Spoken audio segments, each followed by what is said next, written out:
మన ప్రభు అయిన యేసు క్రీస్తు శ్రేష్టమైన నామమున పేరు పేరున వందనములో తెలియజేయుచున్నాను. ప్రియమైన సహోదరులారా, ఈరోజు వాక్య సందేశము ఇవ్వబోయే ముందుగా ప్రార్థన చేసుకొని ప్రారంభించుకుందాం. ప్రార్థన. సకల ఆశీర్వాదాలకు కారకుడైన తండ్రి, సృష్టికర్త అయిన దేవుడా, మిమ్మల్ని స్తుతిస్తున్నాం, మిమ్మల్ని గణపరుస్తున్నాం. యేసుక్రీస్తు నామమున ప్రార్థన చేస్తున్నాం. తండ్రి, మీ ప్రేమ ఎంతో అపారమైనది. మీరు చూపిన మానవుడి ఎడల మీరు చేసిన గొప్ప ఉపకారాలను బట్టి కృతజ్ఞతాస్తుతులు చెల్లిస్తూ, ఈ వాక్యం మీది గనుక మీరే మాకు బోధించి మీ సహాయం చేయండి. వినగలిగే మనసు, గ్రహింపగలిగే హృదయము, మంచి మనస్సాక్షి మాకు అనుగ్రహించమని యేసుక్రీస్తు నామమున ప్రార్థించి వేడుకొనుచున్నాము తండ్రి. ఆమేన్. ప్రియమైన సహోదరులారా, ఈరోజు వాక్య భాగం చదువుకుందాం. ద్వితీయోపదేశ కాండము 13వ అధ్యాయం. ద్వితీయోపదేశ కాండము 13వ అధ్యాయం మొదటి వచనం మరియు 3 వచనముల వరకు. ప్రవక్తయే గాని కలలు కనువాడే గాని నీ మధ్య లేచి నీ ఎదుట సూచక క్రియైనను మహత్కార్యమైనను చేసి నీవు ఎరగని ఇతర మార్గములు అనుసరించి, దేవుడు కోరుచున్నది ఏంటంటే దేవుని మాటే వినవలయను. మొదటి వచనములో ప్రవక్తే గాని కలలు కనేవాడే సూచక్రియలు చేయని, మహత్కార్యాలు చేయని, ఆశ్చర్యకార్యాలు చేసినప్పటికీ వారి మాట వినకూడదు. ఎందుకంటే వారు దేవుని మార్గము నుండి వేరే మార్గముకు నడిపించిన ఎడలా, దేవుని మాటకు విరుద్ధంగా, దేవుని యొక్క ఆలోచనకు వ్యతిరేకంగా, దేవుడు చెప్పిన మాటకు తేడాగా పలికిన వారి మాట వినవద్దు. ద్వితీయోపదేశ కాండము 13వ అధ్యాయం మొదటి వచనములో 3వ వచనం అంటాడు, ఆ ప్రవక్తలు కలలు కనువాని మాటలు వినకూడదు. ఏలైనగా మీరు మీ దేవుడైన యెహోవాను మీ పూర్ణ హృదయముతోనూ మీ పూర్ణాత్మతోనూ ప్రేమించవలెను. పూర్ణాత్మతో, పూర్ణ వివేకంతో, పూర్ణ మనసుతో నీ దేవుడైన యెహోవాను ప్రేమించవలెను. దేవునికి విరుద్ధంగా ప్రవక్తే గాని ఏదైనా మహత్కార్యాన్ని, సూచక్రియలు, అద్భుతాలు చేసినయన్నను, కలలు కాని వాడే కలగన్నాడు, తెల్లారి పొద్దున వచ్చి చెప్పాడు, తర్వాత నెరవేర్తని, అలాంటి వ్యక్తి అయినా కానీ వచ్చి దేవునికి విరుద్ధంగా దేవుని మార్గం తొలగించి వేరే వైపు త్రిప్పితే వారి మాట వినవద్దు. తర్వాత చూసినట్లయితే ద్వితీయోపదేశ కాండములోనే 13వ అధ్యాయం 6వ వచనము, నీ తల్లి కుమారుడే గాని నీ సహోదరుడే గాని నీ కుమారుడు గాని నీ కుమార్తె గాని నీ కౌగిట భార్యే గాని నీ ప్రాణ స్నేహితుడే గాని భూమి యొక్క ఈ కొన మొదలుకొని ఆ కొన వరకు నీకు సమీపంగా నుండినను నీకు దూరంగా ఉండినను నీ చుట్టూ నుండు జనముల ఆ యొక్క వేరే మార్గములో నడిపించిన ఎడల, ఇతరుల మార్గంలో నడిపించిన ఎడల వారి మాట వినవద్దు. ఈ ద్వితీయోపదేశ కాండము 13వ అధ్యాయములో మరి మొదట 3 వచనాలు చూసినాం. తర్వాత 6 వచనం నుండి 8వ వచనం వరకు కూడా మనం చూసినాం. దీన్ని బట్టి దేవుడు కోరుచున్నది ఏంటంటే దేవుని మాటే వినాలి. అంశము దేవుడు నరు నుండి కోరేది ఏంటంటే, దేవుడు ఆది నుండి నరుల నుండి కోరేది ఏంటంటే ఆయన మాటే వినవలయన. అంశం ఏమనగా, దేవుడు నరుల నుండి ఏమి కోరుచున్నాడు. అంశం మరొకసారి తెలియజేస్తున్నాను. దేవుడు నరుల నుండి ఏమి కోరుచున్నాడు. మన వాక్య భాగం చదివిన ద్వితీయోపదేశ కాండము 13వ అధ్యాయంలో మొదటి 8 వచనాల్లో ప్రవక్తే గాని కలలు గనువాడే గాని దేవుని మాటకు విరుద్ధంగా నడిపిస్తే, లేకపోతే తొలగదీయాలని ఆలోచన కలిగి ఉంటే వాని మాట వినకూడదు. తర్వాత 6 వచనం 8వ వచనంలో కుటుంబం గురించి తెలియజేస్తున్నాడు. కుటుంబాన్ని గురించి తెలియజేస్తున్నప్పుడు నీ కుమారుడే గాని, నీ కుమార్తె గాని, నీ ప్రాణ స్నేహితుడే గాని, నీ కౌగుట భార్యే గాని, ఇంకెవరైనా గాని దేవుని నుండి ప్రక్కకు తొలగదీయాలని ఆలోచన కలిగి ఉంటే వాని మాట వినకూడదు.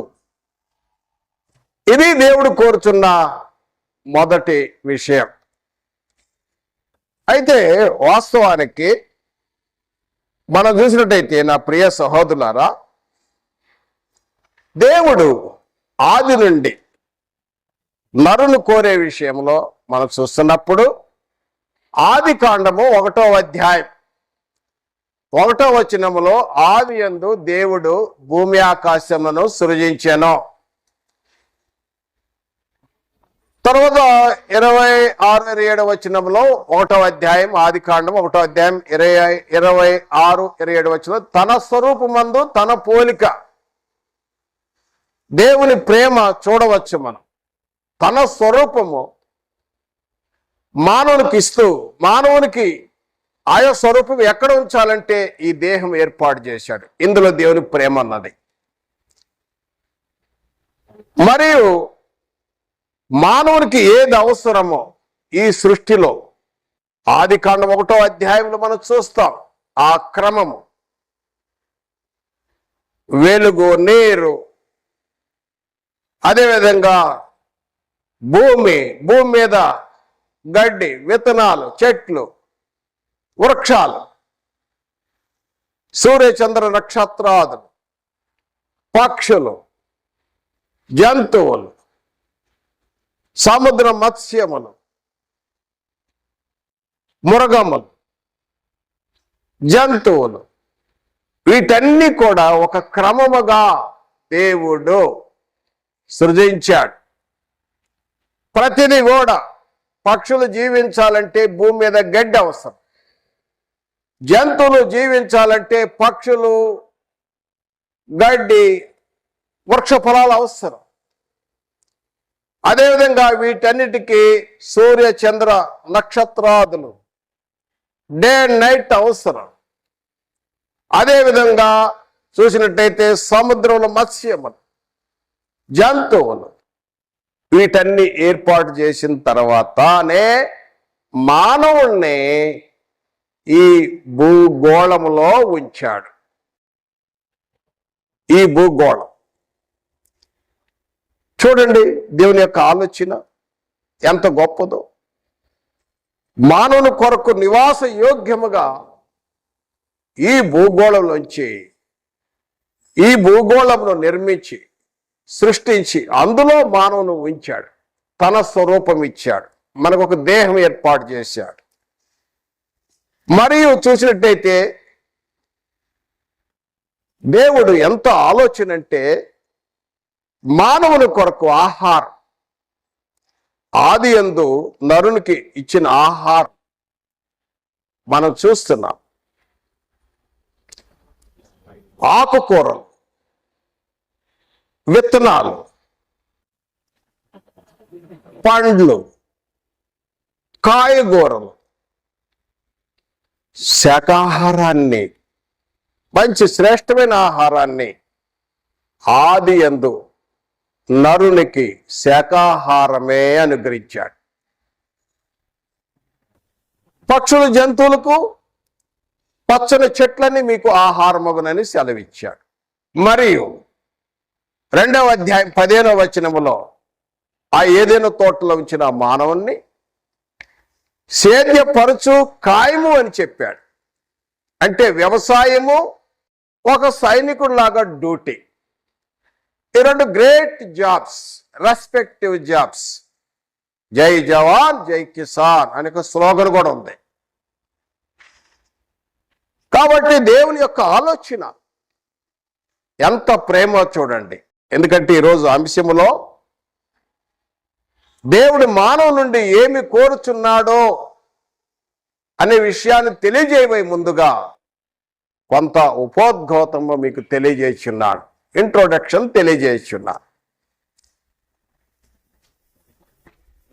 అయితే ఆది నుండి నరుణ్ణి దేవుడు ఏమి కోరుచున్నాడంటే తన మాటే వినాలి. మనం ముందు చదివినాం ద్వితీయోపదేశ కాండము 13వ అధ్యాయం నుండి 1వ వచనము నుండి 8వ వచనం వరకు దేవుడు కోరుచున్నది ఏంటంటే ప్రవక్తే గాని, కలలు కనేవాడే గాని, సూచక్రియలు గాని, అద్భుతాలు గాని, ఆశ్చర్య కార్యాలు గాని చేసినాను దేవుని మాటకు విరుద్ధంగా చెబితే, దేవునికి తేడాగా దేవుని మార్గాన్ని తొలగించాలని ఆలోచన కలిగి ఉంటే వారి మాట వినకూడదు. మరలా కుటుంబానికి వచ్చాడు. కుటుంబం సెలవిస్తున్నాడు, నీ కౌటి భార్యే గాని, నీ కుమారుడే గాని, నీ కుమార్తె గాని, నీ ప్రాణ స్నేహితుడే గాని దేవుని మార్గం నుండి తొలగదీయాలని ఆలోచన చేస్తే వారి మాట వినకూడదు. దేవుని మాటే వినాలి. దేవుడు కోరుచున్నది దేవుని మాట యందు విశ్వాసం ఉంచాలి, దేవుని మాటకు విధేయత చూపాలని, తన ఆజ్ఞను అనుసరించాలని దేవుడు కోరుచున్నాడు. కాబట్టి పరిశుద్ధ గ్రంథంలో కొన్ని సమయాన్ని జ్ఞాపకం చేసుకొని కొన్ని ఉదాహరణలు తెలియజేస్తాను. మొదటగా దేవుడు నరుని కోరేది ఏంటంటే తన మాటే, దేవుని మాటే వినాలని.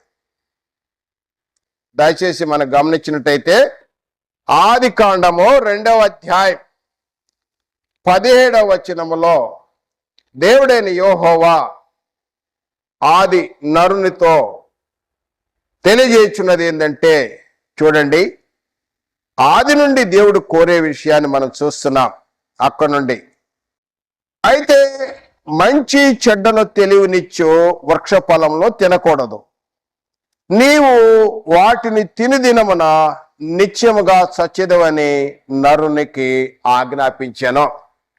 ఆది కాండము 2వ అధ్యాయము 17వ వచనం. దేవుడు ఆజ్ఞ ఇచ్చాడు. దేవుడు ఒక నిబంధన చేశాడు. మొదట మానవునితో నిబంధన ఏమని నిబంధన చేశాడంటే నా మాటే వినాలన్నాడు.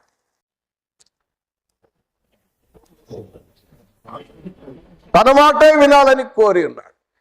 అయితే ఏం జరిగింది? ఈలోపు కొన్ని విషయాలు 3వ అధ్యాయంలో శోధన జరిగింది. తర్వాత ఏదేమైనప్పటికీ 17వ వచనం వచ్చరికి దేవుడైన యెహోవా 3వ అధ్యాయం 17వ వచనములో చూసినట్టయితే దేవుడైన యెహోవా ఆదాముతో అంటున్నాడు, ఆయన ఆదాముతో నీవు నీ భార్య మాట విని తినవద్దన్న నేను నీకు ఆజ్ఞాపించిన వృక్షఫలములు తింటివి గనుక నీ నిమిత్తము నేల శపింపబడినది. ఆదికాండము 2వ అధ్యాయం 17వ వచనంలో తన మాటే వినాలని చెప్పాడు. మంచి చెడ్డలు తెలివినిచ్చే వృక్ష ఫలములు తినకూడదు, తినిదినాన చస్తావు అన్నాడు. అంటే సపరేట్ అయిపోతావు, వేరైపోతావు, మన నిబంధన బ్రేక్ అయిపోయింది. అబ్బాయి నీతో నాకు ఎలాంటి సంబంధం ఉండదు ఈ నిబంధన బ్రేక్ అయిపోతే అని దేవుడు యెహోవా ఆదాముకు ఖచ్చితంగా ఆజ్ఞిచ్చాడు. 3వ అధ్యాయం 17వ వచనంలో ఏమన్నాడు? దేవుడు అన్నాడు ఆదాముతో, ఆదాము నువ్వు నా మాటను నిర్లక్ష్య పెట్టి నీ భార్య మాట విన్నావు. కారణాలు వేరే ఉండొచ్చు, ఏవై ఉండొచ్చు, ఆ కారణాలు కాదు. దేవుడైన యెహోవా ఇచ్చిన ఆజ్ఞను మొదట మానవుడు ఆజ్ఞ అతిక్రమించి అక్కడ ఆ తోట నుండి బయటికి వెళ్ళగొట్టవలసి వచ్చిన పరిస్థితి ఏర్పడింది. చూసారా, దేవుడు కోరేదేంటి? దేవుడు మానవు నుండి కోరేది ఏంటంటే తన మాటే వినవలైన, తన మాటకు తప్ప వేరే తన నుండి సత్య మార్గం తొలగించాలని వేరే వారు ఎవరు ప్రయత్నించినా కూడా, నీ కుటుంబీకులైనా కావచ్చు, ప్రవక్తనే కావచ్చు, కలలుగానేవాడే కావచ్చు, ఎవరొచ్చినా కూడా చెప్పినా కూడా దేవుని మాటకు విరుద్ధంగా లేకపోతే ఈ తిన్నని మార్గమును తొలగించాలని ప్రయత్నం చేసినా వారి మాట వినకూడదు. దేవుడు కోరుతున్నది ఏంటంటే తన మాటే వినవాలైన, తన మాట యందు విశ్వాసం ఉంచాలి, తన మాట యందు విధేయత చూపాలి, తన మాట యందు తన ఆజ్ఞనే పాటించవలైన.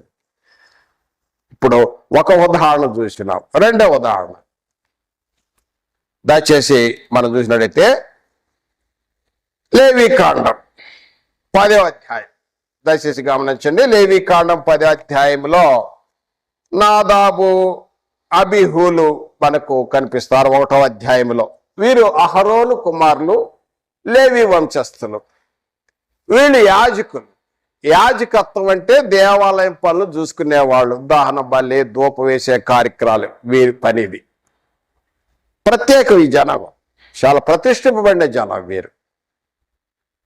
నాదాబు అబీహులకు దేవుడిని ఆజ్ఞ ఏం ఇచ్చాడంటే ఆయన చెప్పినట్టుగా చేయమని చెప్పాడు. కానీ వీళ్ళేం చేశారు?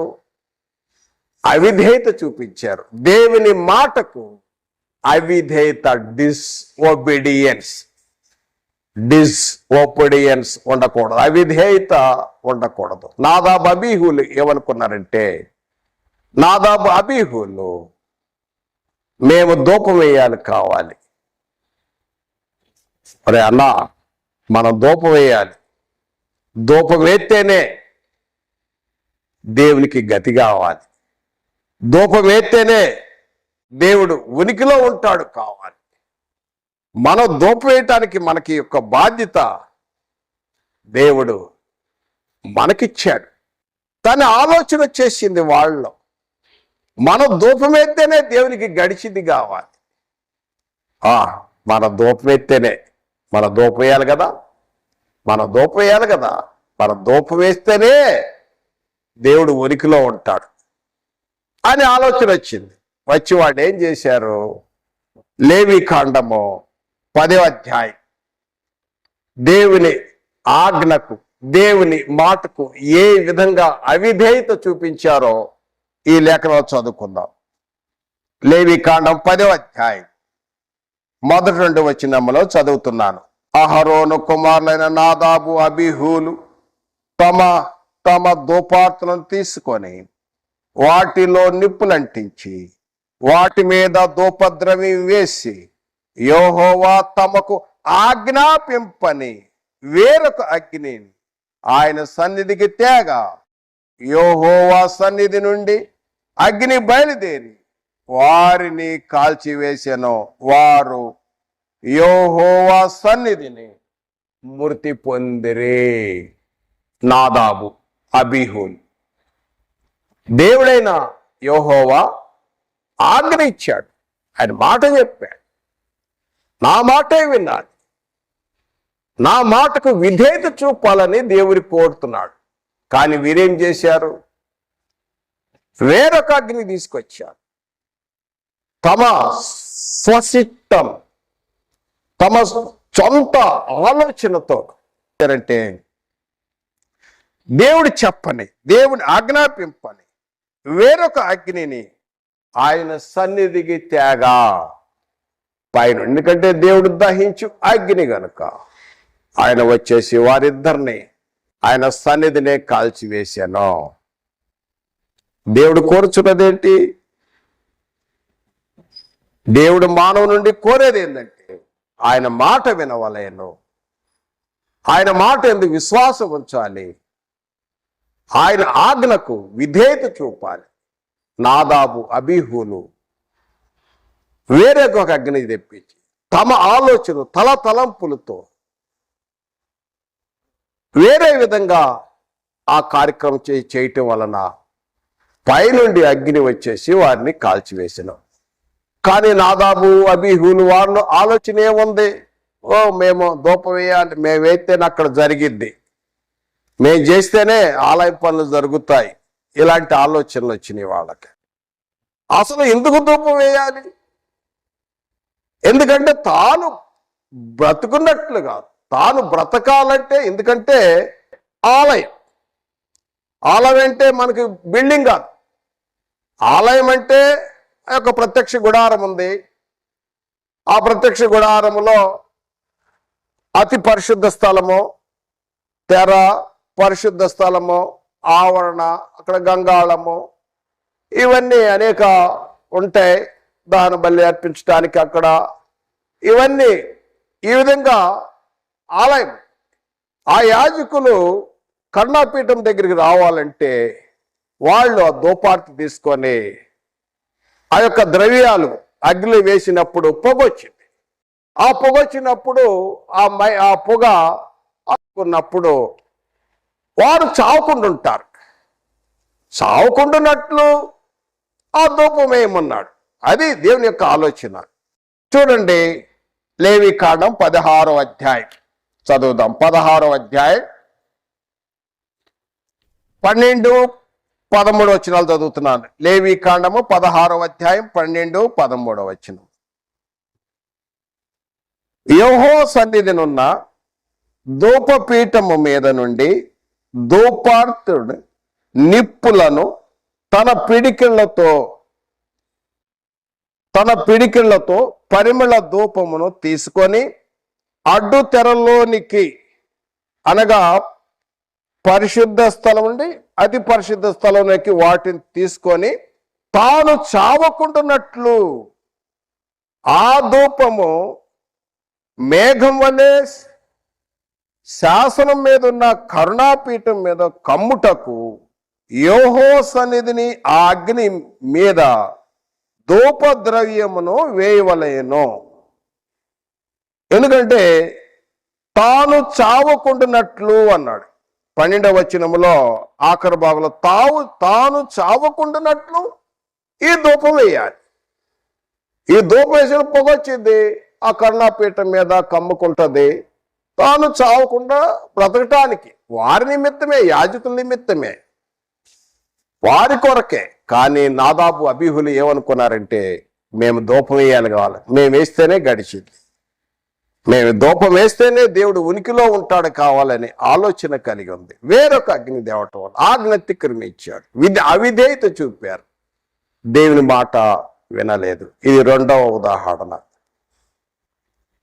దేవుడు నరు నుండి కోరేది ఏంటంటే తన మాటే వినవలెను.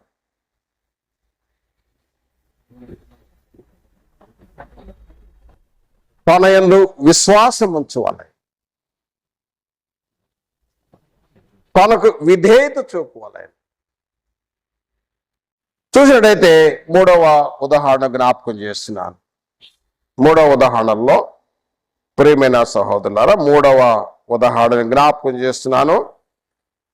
ఏంటంటే మోషే విషయాన్ని జ్ఞాపకం చేస్తున్నాను. 3వ ఉదాహరణలో లేఖన భాగంలో మోషే విషయంలో దేవుడు మోషేకు ఏం చెప్పాడు? మోషే దేవుని ఎదుట ఏమి నమ్మిక ఉంచలేకపోయాడు. దేవుని ఏమి కోరాడు? దేవుని కోరినట్టుగా ఏమి చేయటంలో విఫలమయ్యాడు. ఈ లేఖన భాగాల్లో మనం ఈరోజు ఇది 3వ ఉదాహరణలో మనం చూద్దాం. దేవుడు నరులుండి కోరే విషయంలో మోషే కూడా ఇక్కడ నమ్మిక ఉంచలేకపోయినట్లుగా మనం చూస్తాం. మోషే సంఖ్యాకాండములో 12వ అధ్యాయం 3వ వచనం చూసినట్లయితే మోషే భూమి మీద ఉన్న వారందరిలో మిక్కిలి సాత్వికుడు అని దేవుడైన యెహోవే సాక్ష్యం ఇచ్చాడు. మిక్కిలి సాత్వికుడు దేవుడైన యెహోవా సాక్ష్యం ఇచ్చాడు. తర్వాత చూసినట్లయితే ప్రియమైన సహోదరులారా, సంఖ్యాకాండము 12వ అధ్యాయం 3వ వచనం 12వ అధ్యాయం 3వ వచనంలో మనం చూసినట్లయితే మోషే భూమి మీదనున్న వారందరిలో మిక్కిలి సాత్వికుడు అన్నాడు. 7వ వచనములో అతడు నా ఇల్లంతటిలో నమ్మకమైన వాడు. మోషే మిక్కిలి సాత్వికుడు, దేవుని ఇల్లంతటిలో నమ్మకమైన వ్యక్తి మోషే. గ్రేట్ లీడర్, గొప్ప నాయకుడు ఎవరు లేరు పాత నిబంధనలో. ఇజ్రాయెల్ ప్రజలను ఐగుప్తు దాస్యం నుండి విడుదల చేసి కనాను నడిపించటానికి లక్షల మందిని, సైన్యమే 6 లక్షల పైగా, ఇంకా వారి పేరెంట్స్ అన్ని జనులు చూస్తే లక్షల మంది జనసమూహాన్ని నడిపించిన గొప్ప నాయకుడు. స్టెఫను ప్రసంగంలో అపోస్తల కార్యములు 7వ అధ్యాయం 22వ వచనంలో మోషే ఐగుప్తులో సకల విద్యలలో ప్రవీణుడు అనగా ప్రవీణ్ అనే పేరుకు అర్థం ఏంటంటే వెల్ క్వాలిఫైడ్. మోషే ఐగుప్తులో సకల విద్యలలో ప్రవీణుడు, మరియు మాటల్లోనూ క్రియల్లో ప్రవీణుడు. ఐగుప్తులో ఏ విద్యలు ఉన్నాయి? రథస్వారీ ఉంది, ఐగుప్తులో గుర్రాలు ఉన్నాయి, గుర్రపు స్వారీ ఉంది, మల్ల యుద్ధం ఉంది, కుస్తీ ఉంది. అన్నిట్లో వెల్ క్వాలిఫైడ్. ఆయన చేతికి కనుక ఎవరైతే ఇసిరేసాడానికి అంతే, ఫినిష్. అంత బలవంతుడు మోషే. మరియు చూసినట్టయితే మనం గమనించిన హెబ్రీ పత్రిక 11వ అధ్యాయం మోషే గురించి కొద్ది విషయాలు, ఎందుకంటే దేవుడు మోషేను ఏమి కోరాడు, మోషే దేవుని కోరిన విధములో ఎక్కడ విఫలమయ్యాడో తెలుసుకోవటానికి తెలియజేస్తున్నారు. హెబ్రీ పత్రిక 11వ అధ్యాయం 24, 25, 26 వచనాల్లో మోషే పెద్దవాడైనప్పుడు విశ్వాసమును బట్టి ఐగుప్తు ధనము కంటే క్రీస్తు విషయమైన నింద గొప్ప భాగ్యం ఎంచుకొని అల్పకాల పాప భోగులు అనుభవించుట కంటే దేవుని ప్రజలతో శ్రమ అనుభవించటం మేలని యోచించి పరో కుమార్తె యొక్క కుమారుడు అనిపించుకోవడానికి ఒప్పుకొనలేదు. ఏలనగా అతడు ప్రతి ఫలముగా కలుగబో బహుమానాన్ని దృష్టి ఉంచెను. ఇంత గొప్ప దూరదృష్టి కలిగిన గొప్ప నాయకుడు మోషే. మోషేను దేవుడు ఏమి కోరాడు? మోషే ఏమి ఇవ్వలేకపోయాడు. ఆ విషయానికి వచ్చినట్టయితే నేను ముందుగా మోషే ఎలాంటి తన యొక్క వ్యక్తిత్వాన్ని జ్ఞాపకం చేశాను. ఎక్కడ ఫెయిల్ అయ్యాడని ఒక విధంగా చెప్పొచ్చు, అంటే ఎక్కడ విఫలమయ్యాడో ఆ విషయాన్ని నేను జ్ఞాపకం చేస్తున్నాను. చూసినట్టయితే దయచేసి గమనించండి. మనం చూసినట్టయితే ఎక్కడ జరిగిందంటే ఆ పొరపాటు సంఖ్యాకాండం 20వ అధ్యాయం. ఇజ్రాయెల్ ప్రజలు ఐగుప్తు నుండి ప్రయాణమే ఎర్ర సముద్రం దాటారు. ఇక సీను అరణ్యంలోనికి వచ్చారు, కాదేశా ప్రాంతంకి. అక్కడ రాగానే ఇజ్రాయెల్ ప్రజలు సణుగుతూనే ఉంటున్నారు. ఎన్ని అద్భుతాలు చూశారు, ఎన్నో సూచక్రియలు చూశారు, ఎన్నో ఆశ్చర్యకార్యాలు చూశారు, కానీ ఇంకా సణుగుడు మట్టుకు మారలేదు. వారిలో అవిశ్వాసం ఏర్పడింది, తిరుగుబాటు బయలుదేరారు కొంతమంది. సంఖ్యాకాండం 20వ అధ్యాయము 4వ వచనము నుండి చూసినట్లయితే, మేమును మా పశువులను ఎక్కడ చనిపోనట్లు ఈ అరణ్యంలోనికి యెహోవా సమాజం మీరు ఎలా తెచ్చితిరి? ఈ కాని చోటికి మమ్ముకు తెచ్చుటకు ఐగుప్తులో నుండి మమ్మను ఎలా రప్పించితిరి? ఈ స్థలములో గింజలు లేవు, అంజూరాలు లేవు, ద్రాక్షాలు లేవు, ధాన్యములు లేవు, త్రాగుటకు నీళ్లు లేవు అని సడగటం మొదలుపెట్టారు. అసలు ఒక సైన్యంలాగా ఈ యొక్క మార్చింగ్, పెద్ద పొసెషన్, లక్షల మంది బయలుదేరారు. ఈ బయలుదేరిన సమయంలో ఆ అరణ్యం చాలా భయంకరమైన అరణ్యం. అక్కడ ఏమి దొరకవు. కానీ వాళ్ళ కోరికలు ఎలా ఉన్నాయంటే, విత్తనాలు లేవు, గింజలు లేవు అంటున్నారు. అంటే డ్రై ఫ్రూట్స్, గింజలు లేవు, దానిమ్మలు లేవు, అంజూరాలు లేవు, ద్రాక్షాలు లేవు, నీళ్లు లేవు. శ్రమలో ఓపిక కలిగి ఉండాలి. దేవుడు ఒక పాఠం నేర్పుతాడు, పరీక్షిస్తున్నాడు. ఈ పరీక్షల్లో మోషేను అహరోనును విసిగించినప్పుడు వారు వచ్చి దేవుని మొరపెట్టినప్పుడు, దేవుడైన యెహోవా, సంఖ్యాకాండం 20వ అధ్యాయం 7వ వచనం నుండి చదువుతాను. అంతటా యెహోవా మోషేకు ఇలాగు సెలవిచ్చెను, నీవు నీ కర్రను తీసుకొని నీవును నీ సహోదరుని అహరోను ఈ సమాజమును పోగు చేసి వారి కన్నుదిట్ట ఆ బండతో మాట్లాడు, అది నీళ్ళిచ్చును. నీవు వారి కొరకు నీళ్లను బండలో నుండి రప్పించి సమాజమునకు వారి పశువులకు త్రాగనిమ్ము. యెహోవా అతనికి ఆజ్ఞాపించినట్లు మోషే ఆయన సన్నిధి నుండి ఆ కర్రను తీసుకొని పోయెను. తర్వాత మోషే అహరోనులు ఆ బండ ఎదుట సమాజం ఎదుట పోగు చేసి, అతడు వారితో, ద్రోహులారా వినుడి, మేము ఈ బండలో నుండి మీ కొరకు నీళ్లు రప్పించదమా అనెను. అప్పుడు మోషే తన చెయ్యి ఎత్తి 2 మారులు తన కర్రతో ఆ బండను కొట్టగా నీళ్లు సమృద్ధిగా ప్రవహించెను, సమాజము పశువులకు త్రాగెను. అప్పుడు యెహోవా 12వ వచనం చాలా ప్రాముఖ్యం. అప్పుడు యెహోవా మోషే అహరోనులతో, మీరు ఇశ్రాయేలు కన్నుల ఎదుట నా పరిశుద్ధతను సన్మానించున్నట్లు నన్ను నమ్మకపోతిరి. చూశారా, దేవుడు మోషేను ఏమి కోరాడు? మోషే ఏమి నమ్మికుంచలేకపోయాడు. ఇక్కడ చూసినట్లయితే ఇజ్రాయెల్ వాస్తవానికి మోషే మిక్కిలి భూమి మీద మిక్కిలి సాత్వికుడు, నమ్మకమైన వాడు, గ్రేట్ లీడర్, వెల్ క్వాలిఫైడ్, దేవుని ప్రజల కోసం త్యాగం చేసే గొప్ప వ్యక్తి.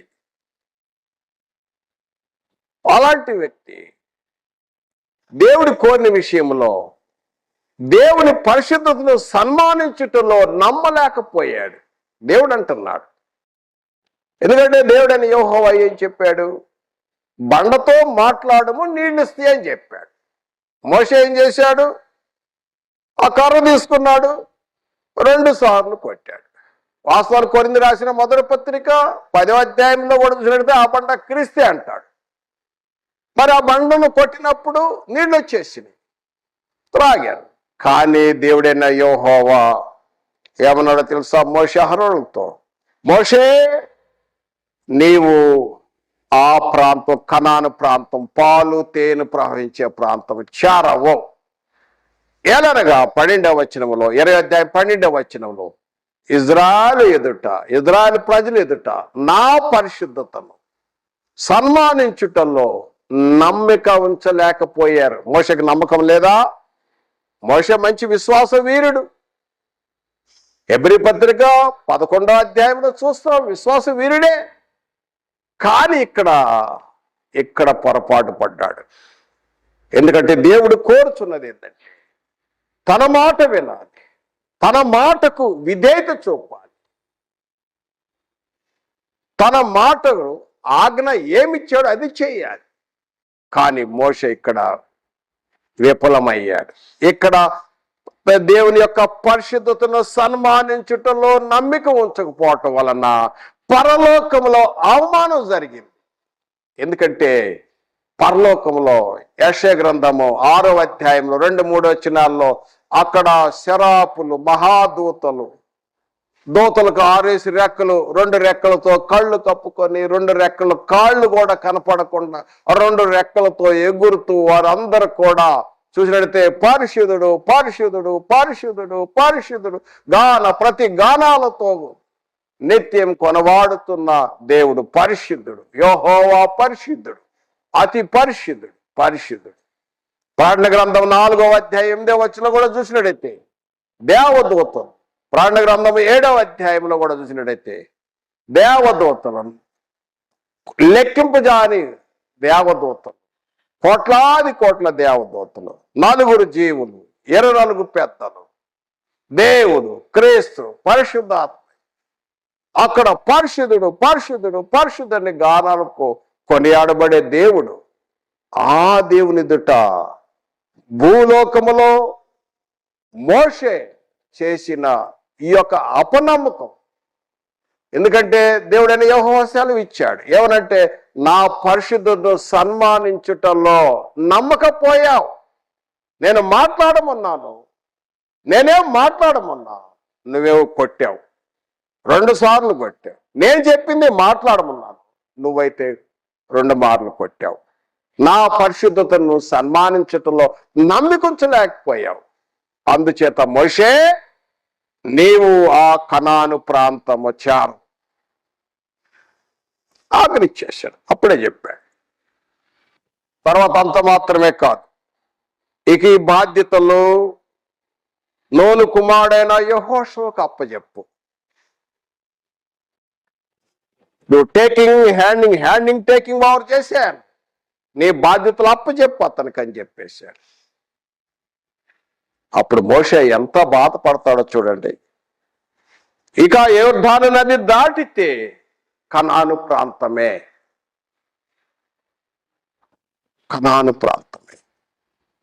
కానీ మోషే అప్పుడు ద్వితీయోపదేశ కాండములో 2వసారి ఉపదేశించేటప్పుడు ఇజ్రాయెల్ ప్రజలతో ఇక ముగింపులో తన ముగింపు జీవితం దాదాపు 120 సంవత్సరాలు కావస్తుంది. ఇక ద్వితీయోపదేశ కాండములో 1వ అధ్యాయంలో మోషే ఎంత దుఃఖపడతాడంటే, ఎంత కష్టపడి ప్రయాసపడి చేసిన ఫలితము ముగింపులో వేరే వాళ్ళకి అప్పచెప్పాల్సి వచ్చింది.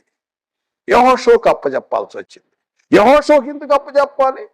యెహోషువ కూడా నమ్మకస్తుడే, మోషే పరిచారకుడు కనుక కదా ఈయన గొప్ప వారియర్ యెహోషువ. ఇక నువ్వు రెస్ట్ తీసుకో, ఆయనకి అప్పచెప్పే పని అంటున్నాడు. అప్పుడు మోషే ద్వితీయోపదేశ కాండము 1వ అధ్యాయం 37వ వచనంలో అంటాడు, మరియు యెహోవా మిమ్మల్ని బట్టి నా మీద కోపపడి నీ పరిచారకుడకు నూను కుమారుడని యెహోషువ దానిలో ప్రవేశించును గాని నీవు దానిలో ప్రవేశింపవు. నూను కుమారుడు తీసుకెళ్తాడు. ఇక ఎక్కడి నుంచి ఆయన బాధ్యత. ఇక నువ్వు ప్రవేశింపవు మోషే, ఇక రెస్ట్ తీసుకో అన్నాడు.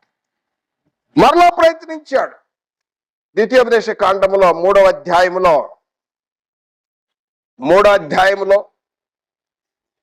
26వ వచనములో యెహోవా మిమ్మల్ని బట్టి నా మీద కోపపడి నా మని వినకపోయెను. ఇజ్రాయెల్ ప్రజలతో చెప్తున్నాడు మోషే, మరి యెహోవా నాతో ఇట్లను, చాలును, ఇక ఈ సంగతిని గూర్చి నాతో మాట్లాడవద్దు. నీవు ఈ యోర్దానును దాటకూడదు. నువ్వు దాటే అవకాశమే లేదు. యోర్దానును దాటితే పాలు తేనె ప్రవహించే దేశం, పాలిస్తాన్ దేశం వచ్చేసింది, ఇజ్రాయెల్ దేశం. ఇజ్రాయెల్ పొందబోయే దేశం, వాళ్ళు ఆక్యుపై చేసే దేశం, ఆ దేశానికి కనాను దేశం చేరబోతున్నారు.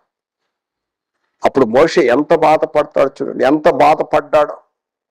యెహోవా ఎదుటొచ్చి, అయ్యా ఏదైనా అవకాశం ఉంటే నాకు అవకాశం ఇయ్యి, నేను ఆ పాలు తేనె ప్రవశించే కనాను దేశం చూడాలని ఉంది.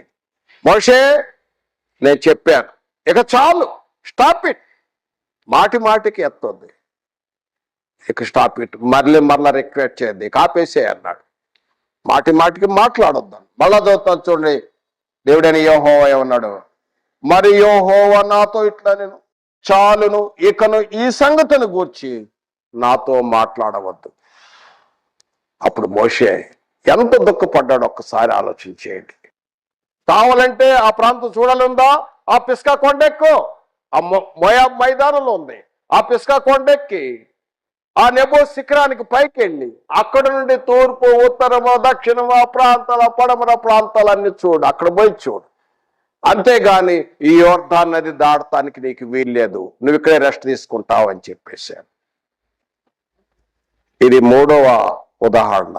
ఏంటంటే దేవుడు మానవుని ఏమి కోరాడు, ఏమి కోరుతున్నాడంటే తన మాట వినాలి, తన మాటకు విధేయత చూపాలి. వాస్తవానికి మోషేతో అనేక సార్లు, మోషే నా మాట శ్రద్ధగా విను. ఈరోజు సంఘాల్లో కూడా మేము సెలవిస్తూ ఉంటాం, మాట శ్రద్ధగా వినండి. శ్రద్ధగా వినకపోతే ఇదే జరుగుతూ ఉంటాయి.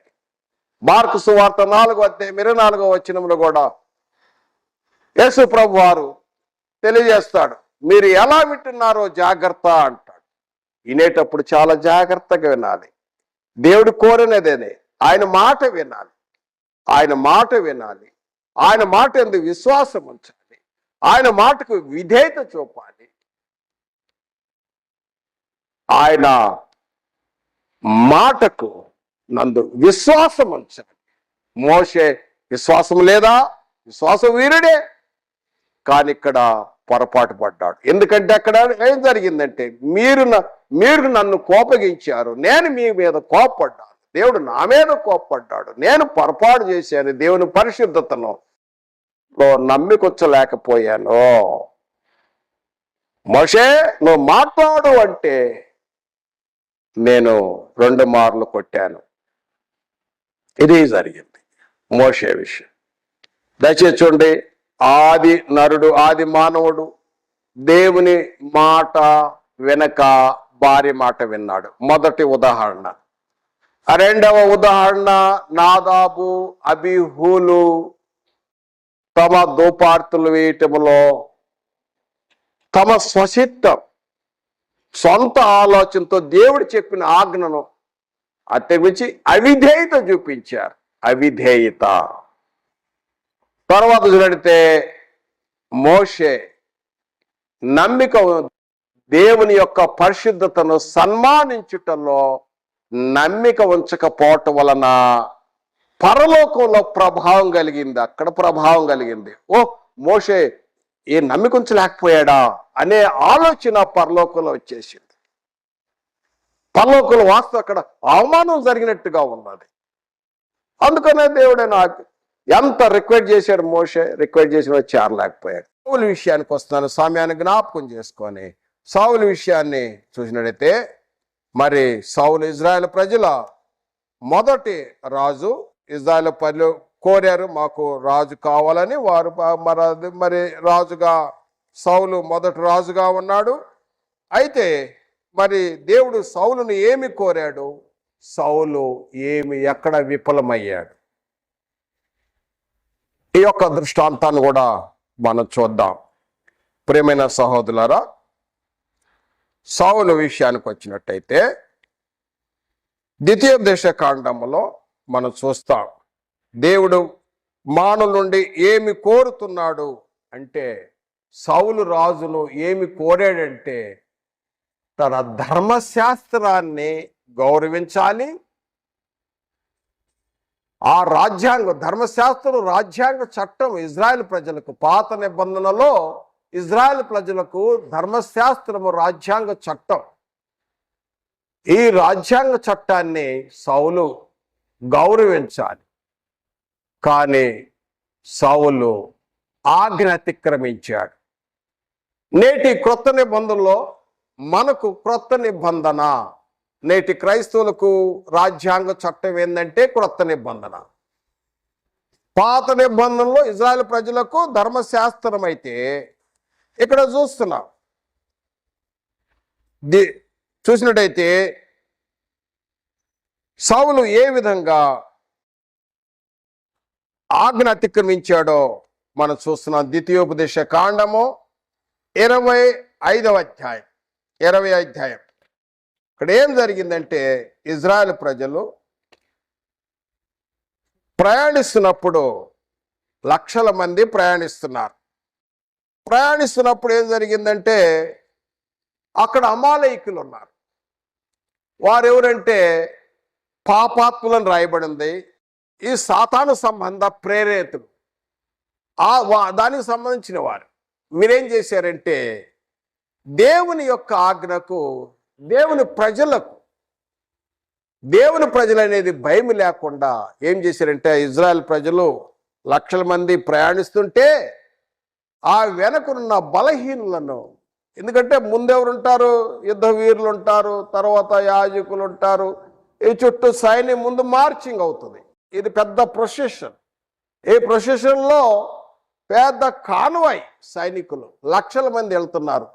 వెనక ఎవరున్నారంటే బలహీనులు, రోగులు, చెన్నబిడ్డలు, అలాంటి వాళ్ళు బలహీనులు వెనక వస్తారు. అలాంటి వారిని అమాలేకులు ఏం చేశారంటే, అక్కడ అంబుష్ లాగేసుకొని కెమాపలైజ్ చేసుకొని, అంటే కనపడకుండా వాళ్ళు దగ్గర రాగానే ఆ బలహీనుల మీద పడి చంపేశారు. అది దేవునికి కోపం వచ్చింది. ఆ విషయాన్నే ఇక్కడ జ్ఞాపకం చేస్తాడు. చూడండి, సౌలు ఎక్కడ విఫలమయ్యాడో తెలియజేయటానికి ఇక్కడ చూసినట్టయితే, ఈయన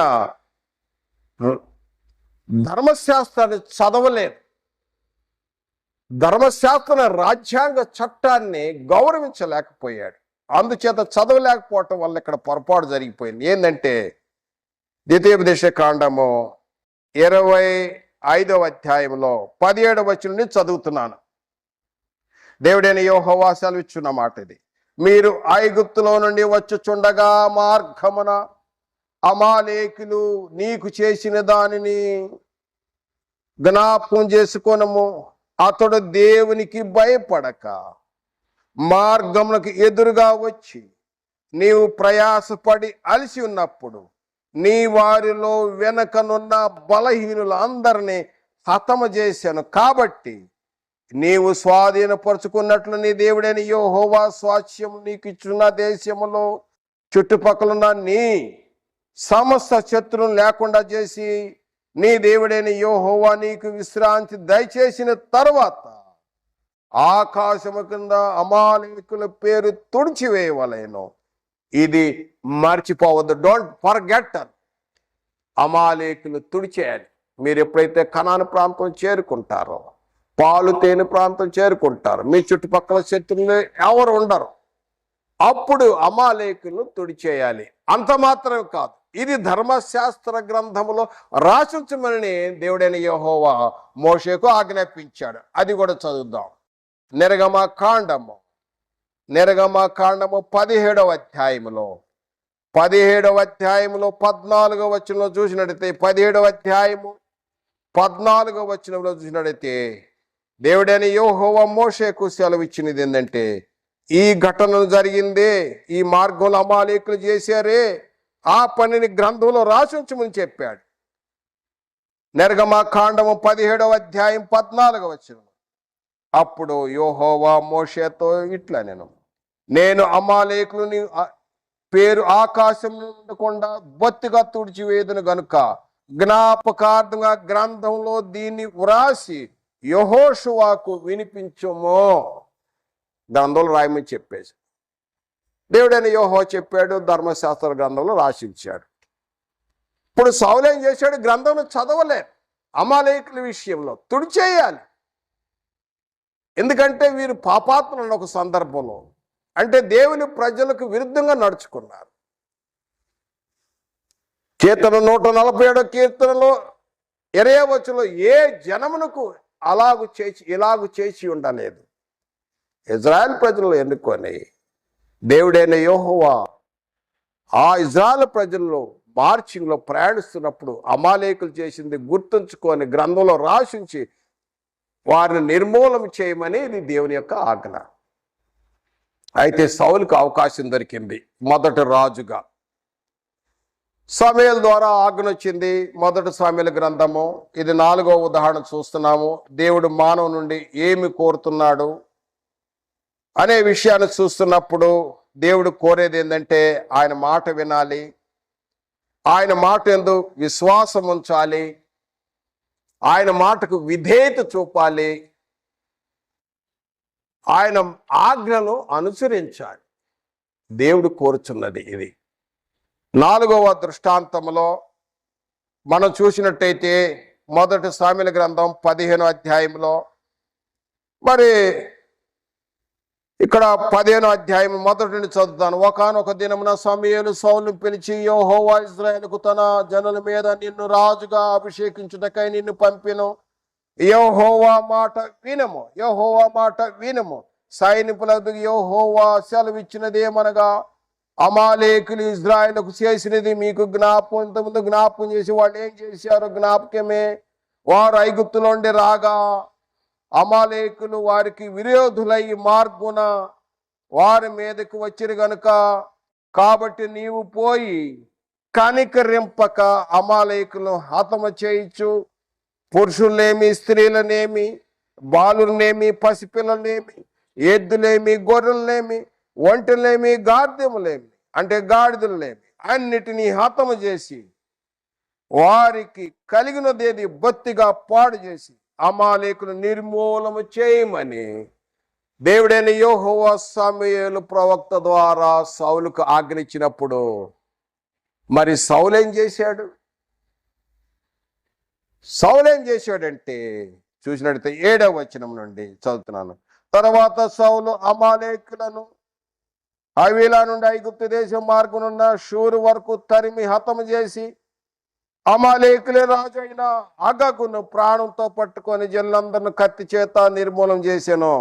సౌలును జనులను కూడి అగగును, గొర్రెలను, ఎడ్లను, క్రొవ్విన గొర్రె పిల్లలను మొదలైన వాటిలో మంచి వాటిని నిర్మూలము చేయక కడగా మంచి పనికిరాని పశువులన్నిటి నిర్మూలన చేశాడు. చూడు ఎంత మిస్టేక్ చేశాడో.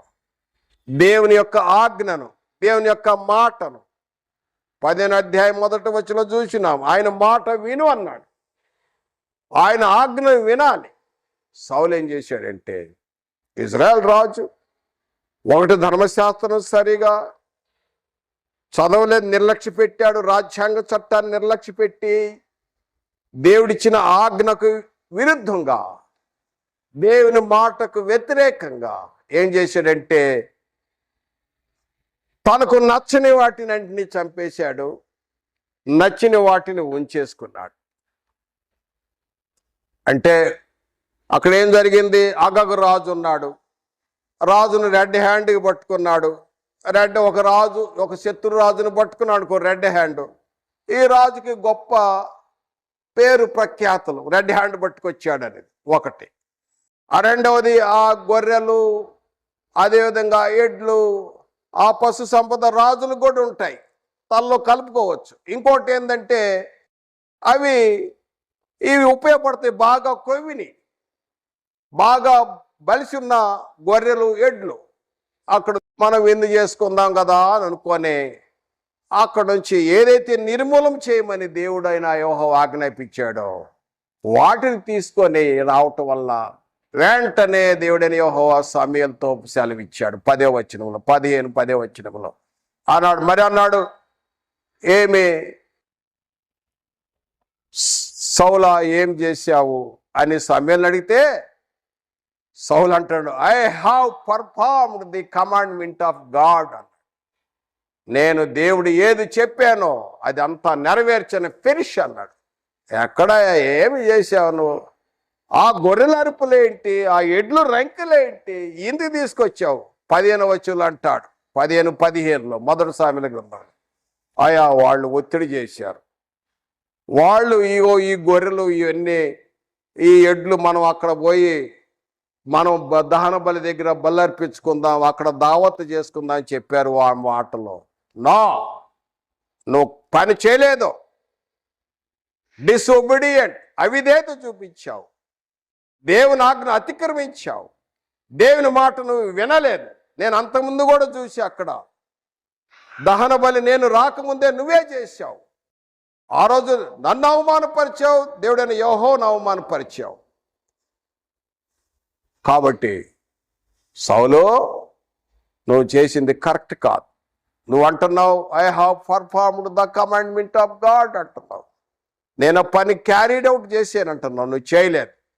చూడు దేవుని యొక్క ఆజ్ఞ చూడు. 1 సామెల గ్రంథము 15వ అధ్యాయం 22వ వచనంలో ఆయన జ్ఞాపకం చేస్తున్నాడు. అందుకు సమూయేలు తాను సెలవిచ్చిన ఆజ్ఞ ఒకడు గైకొనటం వలన యెహోవా సంతోషించినట్లు దహన బలులను అర్పించటం వలన ఆయన సంతోషించునా? ఆలోచించము. బలులు అర్పించుట కంటే ఆజ్ఞలను గైకొంటాయి, పొట్టేళ్లు క్రొవ్వు అర్పించుట కంటే ఆయన మాట వినుట శ్రేష్టము. 23వ వచనం, తిరుగుబాటు చేయుట, సోది చెప్పుట ఎను పాపముతో సమానం, మూర్ఖతను అగపరచుట మాయా విగ్రహములు గృహదేవతను పూజించడంతో సమానం.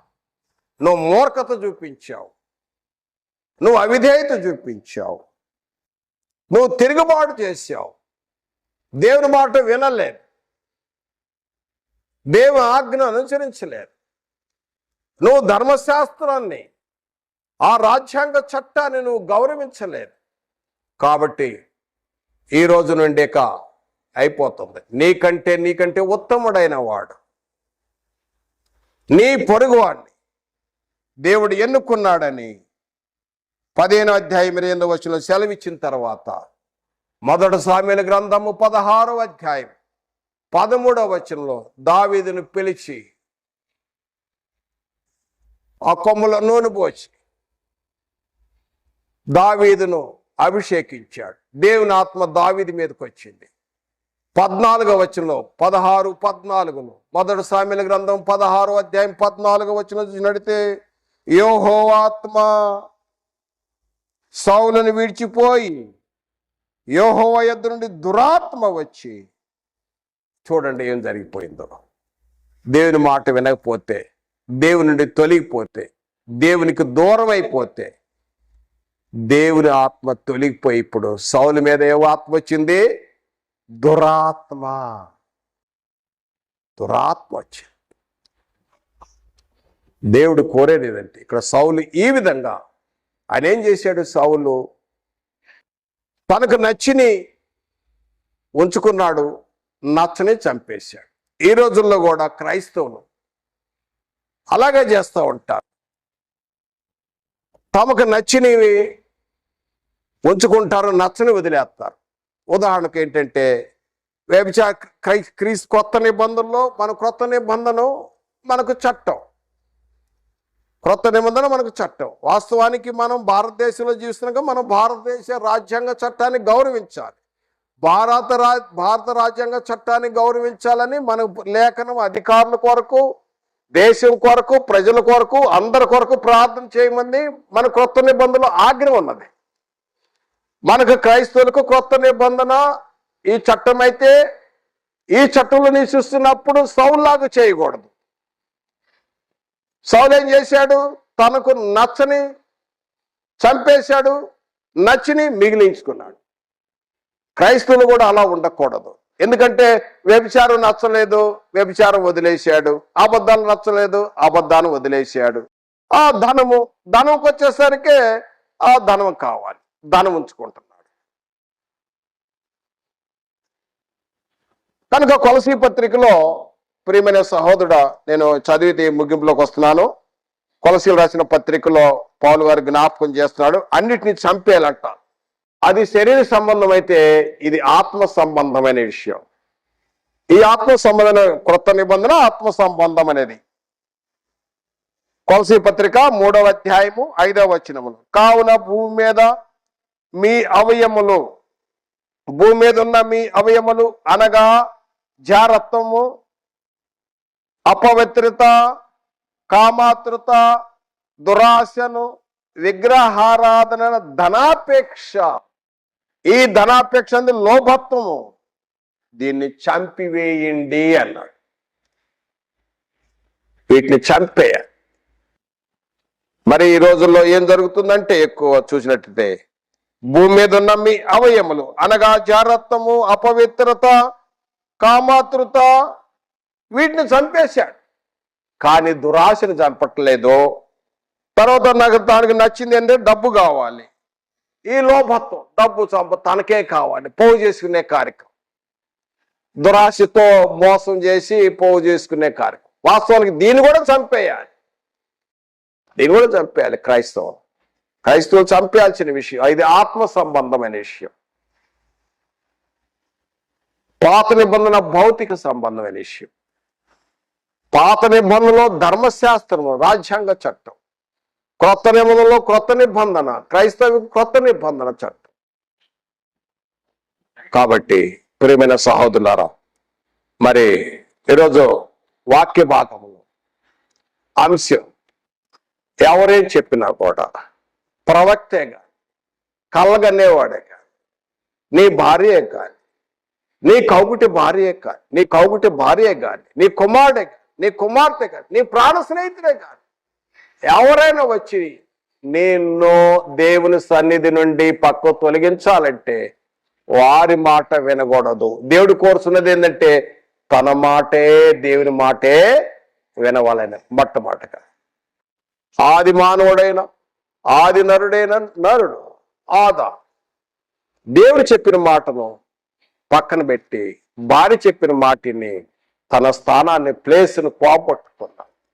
నాదాబు, అబీహులు వారు దేవుడు చెప్పిన మాటకు అవిధేయత చూపించి వేరొక ఆజ్ఞ తెచ్చి ఆజ్ఞాతిక్రమం చేసి దేవుని సన్నిధిలోనే, యెహోవా సన్నిధిలోనే వారు మరణించారు. మూడవది మోషే దేవుని యందు నమ్మిక ఉంచలేకపోయాడు. దేవుని యొక్క పరిశుద్ధతను సన్మానించట్లో నమ్మిక ఉంచలేకపోయాడు. మూడవది. తర్వాత నాలుగవది చూసినట్టయితే సౌలు దేవుని యొక్క మాటను వినలేదు, మూర్ఖత చూపించాడు. తర్వాత ఆజ్ఞ అతిక్రమించాడు. ధర్మశాస్త్ర గ్రంథాన్ని చదవాలి. ఎందుకంటే రాజుల దగ్గర ఈ గ్రంథం ఉంటుంది. ఒక కాపీ రాజుల దగ్గర ఉంటుంది, ఒరిజినల్ యాజకుల దగ్గర ఉంటుంది. యాజకులు చదువుతారు, రాజు చదవాలి. రాజు చదవలేదు. చదవకుండా దేవుడు చెప్పిన ఆజ్ఞను, మాటను అవిధేయత చూపించి సౌలు తన స్థానాన్ని కోల్పోవటం వలన అతని కంటే శ్రేష్ఠుడైన దావీదు, యెషయా కుమారుడు దావీదును దేవుడు ఎన్నుకున్నాడు. ప్రియమైన సహోదరులారా, ఈరోజు వాక్య భాగంలో దేవుడు నరు నుండి ఏమి కోరుచున్నాడు అనే అంశాన్ని చూస్తున్నప్పుడు దేవుని మాట వినవలైన, ఆయన మాట ఎందుకు విశ్వాసం వచ్చవలైన, ఆయనకు విధేయత. Obedience is very important. విధేయత. యేసు ప్రభు మంచి మాదిరి చూపించాడు. విధేయత చూపించి అందరూ నిత్యరక్షకు కారకుడు ఆయన. విధేయత, ఒబీడియన్స్ ఈజ్ వెరీ ఇంపార్టెంట్ క్రైస్తవులకు. ఆజ్ఞను పాటించుట. ఈ విషయాలు ఈరోజు ఈ వాక్య భాగం విన్నా, మరి ఎంతో ఓపికతో విన్నారు. పేరు పేరున వందనములు. ప్రార్థన చేసుకున్నాం. పరిశుద్ధుడైన తండ్రి, మిమ్మల్ని స్తుతిస్తున్నా. ఎన్నిక లేని వారికి మాకు మీరు జ్ఞాపకం చేసుకొని ఈ మాటలు పలకటానికి ఇచ్చిన అవకాశాన్ని బట్టి కృతజ్ఞతాస్తుతులు చెల్లిస్తున్నాం. తండ్రి, ఈ వాక్యం వింటున్న మా సహోదరులు ఎవరైతే వింటున్నారో ఈ వాక్యం ద్వారా వాళ్ళకి మేలుకరంగాను, దీవెనికరంగాను, ఆశీర్వాదకరంగా నీ మాటలు వినివాడు, చదువువాడు, గైకొనివాడు ధన్యులు గనుక వారికి ధన్యత అనుగ్రహించమని యేసుక్రీస్తు నామమున ప్రార్థించి వేడుకొనుచున్నాము తండ్రి. ఆమేన్. వందనాలు.